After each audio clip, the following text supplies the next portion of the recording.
yapkanı. Bağlığını. Sen rapam. Mık kayresen. Hazır bir de mık neş bölümünü bilesen mi? Bir tane mık uke. Bilemem. Tezrak tüketmemezsen. Çözmezsen bunu. Ya ge? Bu iş bugün tükemaydı. Bir yerde 2 günlük iş bu. 2 günlük. Ha ucu tez buldum. Saftirik vermediniz. Abit vermediniz. Kun karanlık oldu. Hatta bu ucun biri karnım açıp gitti. Abba. Tamam meş bolayken sen de özüyem. Böpte. Tezrak tüket. Ama ertege abet geçe tüketkin. İçkari yakın. Ya hadi ya bu. O kadar yerken bize. Böyle. Landı kes. Böyle. Esas böyle. Hazıma çay yap geleme.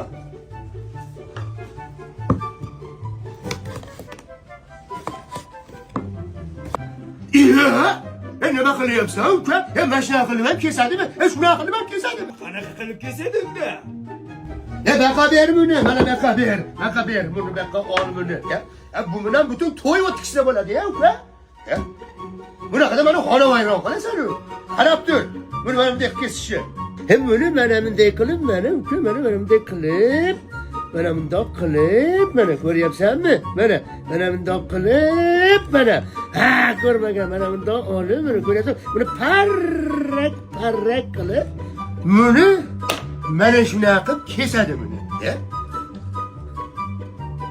Ya koptu. On.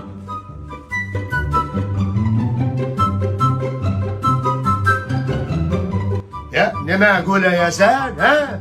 Başkaca düşüne ovqat beradi mi? Ya nondan ko'shib qo'yib. Ben qara. Ortitmasa to'yib qolsang. Qolganda hala diniga qo'yib qo'ygin, aynimasin. Ertaga abit kiysan. Xo'pmi?